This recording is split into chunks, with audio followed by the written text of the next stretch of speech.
তোমার অসময়ে এবং তোমার কষ্টের সময় কাঁধে কাঁধ মিলিয়ে তোমার পাশে যারা থাকবে এবং তোমার কষ্ট একটু হলেও লাঘব করার চেষ্টা করবে, সেটার নামই হচ্ছে ফ্যামিলি।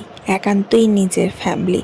নিজের ফ্যামিলি আর নিজের পরিবারের লোকজন ছাড়া কেউ তোমার অসময়ে বা তোমার কষ্টের সময়ে তোমার পাশে থাকবে না। Hello everyone, this is Ivy, welcome back to my channel Isha's ডায়েরিজের নতুন সকাল। তোমাদেরকে বিয়ে বাড়ি থেকে ওয়েলকাম জানাচ্ছি আমার চ্যানেলে। বিয়ে বাড়ির চারিদিকে প্যান্ডেল হয়ে গেছে, আর এই যে আমি এসে পৌঁছে গেছি আজকে বিয়ে বাড়িতে। এদিকে প্যান্ডেলের কাজ চলছে, এদিকে মা বাবা আমার ঠাকুমা সবাইকে নিয়ে আমি এখানে রিলস বানাচ্ছিলাম, ভীষণ আনন্দ করছিলাম। এত আনন্দ বোধহয় অন্য কোনো সময় হয়নি। আর আমার হাজব্যান্ড মশাই এই যে ও নাচতে পারে না, ও চা খাচ্ছে। অ্যান্ড আজকে আমার কাজ ছিল হচ্ছে বিয়ে বাড়িতে আমি আলপনা দেবো, তার জন্য স্পেশালি আসা। তো এসে পরে আমি ব্রেকফাস্ট করেই এসেছিলাম, এসে পরেই আমি লেগে পড়েছি আলপনা দিতে। কিন্তু আলপনা দিতে গিয়ে বুঝতে পারলাম যে কালারটা আমি ইউজ করছি আলপনা দেওয়ার জন্য এটা পারফেক্ট নয়। এটা দিয়ে আলপনা দিতে খুব প্রবলেম হচ্ছিল। তাই মাকে বললাম যে তুমি যাও, গিয়ে আবার যেটা পারফেক্ট কালার সেটা নিয়ে এসো। তো মা বাবা সেটা বেরিয়ে গেছে পারফেক্ট কালারটা আনতে, কিন্তু যে কালারটা মারা অলরেডি কিনে নিয়ে এসছে আমি ভাবলাম সেটা ফেলে দেবো। সেটা দিয়ে আমি চেষ্টা করি একটু একটু আলপনা দেওয়ার, যতটা দেওয়া যায়। তারপরে আবার যেটা ফাইনাল কালার নিয়ে আসবে সেটা দিয়ে টাচ আপ করবো।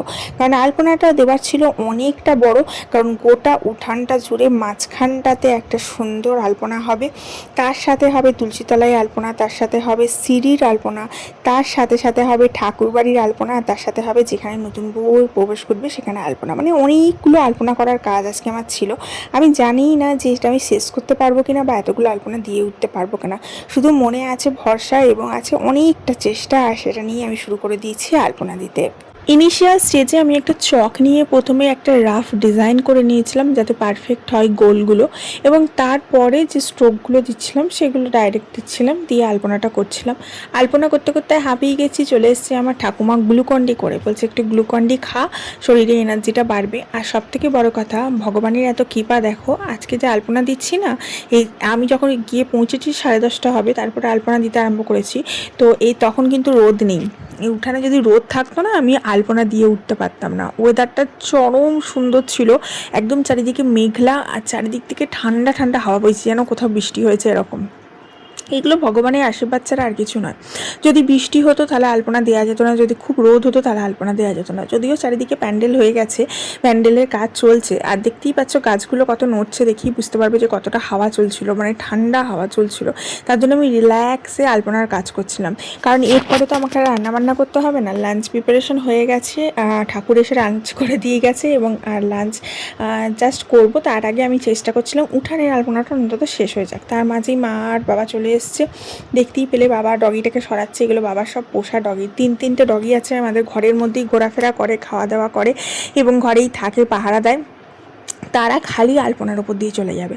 তো ওই যে বাবা ওই জন্য লাঠি নিয়ে এসে তাড়াচ্ছে যে তোরা যা, এখন এখান থেকে খাওয়ার সময় আসবি, এখন মেয়েটা আলপনা দিচ্ছে, দিতে দে। তো এই যে ফাইনাল কালারটা মা নিয়ে এলো না, এটা দিয়ে এত ইজি হয়ে গেছে আলপনাটা দিতে, সুন্দর দেওয়া যাচ্ছে। আসলে টাইলসের উপরে যখন তুমি আলপনা দাও না, সেটা স্মুথলি তোমার ব্রাশটাকে মানে সরে আর কি। কিন্তু যখন তুমি কোনো উঠানের ওপরে দেবে তখন তোমার ব্রাশটা স্মুথলি সরবে না, কারণ উঠানটা তো খসখসে, মেঝেটা সিমেন্টের মেঝে, সেটাতে কিন্তু স্মুথলি তোমার তুলি সরবে না। তার জন্য আলপনা দেওয়াটা অনেক টাফ হয়ে যায়। যদিও আলপনাটা দেওয়ার পর সবশেষে আমি বুঝতে পারলাম, যদি ওই জায়গাটা পুরো ভরাট করে নিতাম ইয়েলো বা সাদা কোনো একটা কালার দিয়ে, দেন তার উপরে যদি এই লাল দিয়ে কলকাটা করতাম, তাহলে হয়তো আরও বেশি ফুটতো, আরও সুন্দর হতো। কিন্তু সেটা যতক্ষণে রিয়েলাইজ করলাম ততক্ষণে আমার মোটামুটি 90% আলপনা দেওয়া হয়ে গেছে। আমি বুঝে উঠতে পারিনি আসলে আলপনা দেওয়া আমি সবসময় টাইলসের উপরেই দেখেছি, মেঝের উপরে অতটা দেখিনি আলপনা দেওয়া। তার জন্য টাইলসের উপরে আলপনা দেওয়া দেখেছি। টাইলসের উপরে তো বেশ ভালোই লাগে, সাদা টাইলস, তার উপরে লালের আলপনা। কিন্তু আমি তো মেঝেতে দিচ্ছি, এখানে যদি একটা কালার দিয়ে কভার আপ করে তার উপরে দিতাম ভালো হতো। যাই হোক, এখানে আমার মেয়ে নিয়ে চলে এসছে মাছের ডিমের বড়া, এবং মাছের ডিমের বড়া খেতে খেতে আলপনা দিচ্ছি। এই যে দেখো আমার ঠাকুমার যত্নটা দেখো। আমি যেহেতু ওরকম করে উপ হয়ে বসে দিচ্ছিলাম, আমার পায়ে যন্ত্রণা হবে, তার জন্য আমাকে একটা পিঁড়ে দিল, বলে পিঁড়েটাতে বসে আলপনা দে।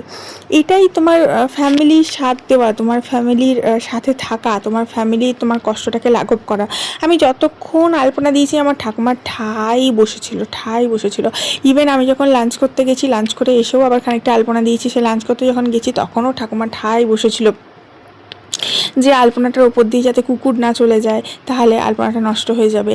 তারপরে ধরো আলপনাটা যাতে শোকাক, বা আমি একা একা আলপনা দিচ্ছি আমার যাতে বোন না লাগে, খারাপ না লাগে। পাশে থাকা, সাথে থাকা, এটা তোমার নিজের ফ্যামিলি মেম্বার ছাড়া, তোমাকে যে ভালোবাসে সে ছাড়া আর কেউ করবে না। আমার ফ্যামিলিতে এই যে আমার ফ্যামিলি মেম্বার যে সাথে দিচ্ছে, পাশ দিচ্ছে, এইটার জন্যই আমি কথাটা বললাম। আমি প্রত্যেকটা কথা যখন আমি তোমাকে প্রথমে বলি না যে সে ভিডিও শুরুতে, সেটা নিজের এক্সপিরিয়েন্স থেকে, নিজের লাইফ থেকে যেটুকু শিখেছি সেটুকুই তোমাদের সাথে শেয়ার করি। যাই হোক, এখানে আমার মেয়ে চলে এসেছে। আমার মেয়ে আমার আলপনা দেওয়াতে অনেক হেল্প করে, কারণ আমি আউটলাইনগুলো করে দিই, আর ভেতরের যে ফিক্সড মানে ভরাটগুলো করা, সেগুলো সমস্ত আমার মেয়ে করে। এই যে দেখো আমি আলপনাটা দিয়েছি, ওপর থেকে দেখাচ্ছি, আলপনাটার এই বর্ডারগুলো আমি দিয়েছি, ভেতরে যে ফিল আপ করা সেগুলো সমস্ত আমার মেয়ে ফিল আপ করেছে, আর পারফেক্টলি ফিল আপ করে, যে এদিকে বেরিয়ে যাচ্ছে ওদিকে বেরিয়ে যাচ্ছে ওরকম নয়। আমার আলপনাটা দেওয়ার পিছনে যতটা কৃতিত্ব আমার, ততটাই আমার মেয়ের কৃতিত্ব। আমরা দুজন মিলে এত সুন্দর আলপনাটা দিয়েছি, না হলে দিয়ে উঠতে পারতাম না। দেখো আমি জানি না আমার পার্সোনালি ভিউ থেকে, বা আমার ফ্যামিলিতে যারা এসেছিলো বিয়ে বাড়িতে বলো, বা আমার ফ্যামিলি মেম্বার বলো, সবাই আলপনার নাম করেছে যে এত সুন্দর হয়েছে আলপনাগুলো। তোমাদের কেমন লাগছে জানি না, বাট আমার তো পার্সোনালি ভীষণ ভালো লাগছে। যদিও এর ফাইনাল টাচটা কিন্তু এখনও হয়নি, এর পরেও এখনও অনেক কাজ বাকি আছে। আমি জাস্ট লাঞ্চ করার আগে এইটুকু করলাম। ভালো হয়েছে বাপি? কেমন হয়েছে? আজকে মেনুতে রয়েছে কাঁসার থালাতে ভাত, এটা হচ্ছে মাছের তেল ভাজা, মাছের বড়া ভাজা, এটা ডাল ভাতে, এটা হচ্ছে পেঁয়াজ পোস্ত, মাছের ঝোল, আর এটা হচ্ছে দই। খাওয়া দাওয়া স্টার্ট করা যাক। আজকে হচ্ছে বিয়ে বাড়ির ফার্স্ট ডে মেনু হচ্ছে এটা। আজকে বিয়ে বাড়ির মেনু এটা, মাছের ঝোল, বড় মাছের ঝোল, পিসটাই এত বড়, পিসটাই দেখো এত বড় মাছের পিসটা। তো ফার্স্টে খাবো মাছের তেল। মাছের তেল আমার খুব পছন্দের খাবার, এরকম মাছের তেল। এটা হচ্ছে বড় পটকা।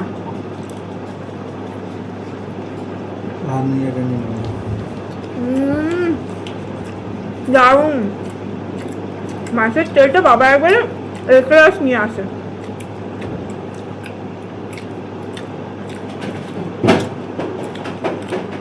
ব্যাপক।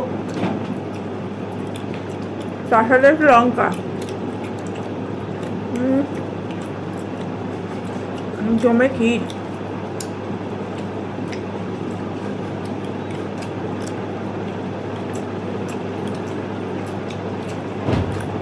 মাছের বড়া, মাছের ডিমের বড়া, এটাও ভালো করে দিন। মিষ্টি খাবো না, মিষ্টি তো না। খাও না এখন খাবো না, এখন খাবো না। পেঁয়াজ পোস্ত একটা খাও, না না একটা এখন খাও, দিও না, খাবে না? ভাতে দিও না। মা তুমি খাবার নিয়ে নাও। আমি নেবো। কটা বাচ্চা? 3টে বাচ্চা, খেয়ে নি, খাবার নিয়ে নাও। তিনটে বেরিয়ে গেল। তিনটে পাঁচ।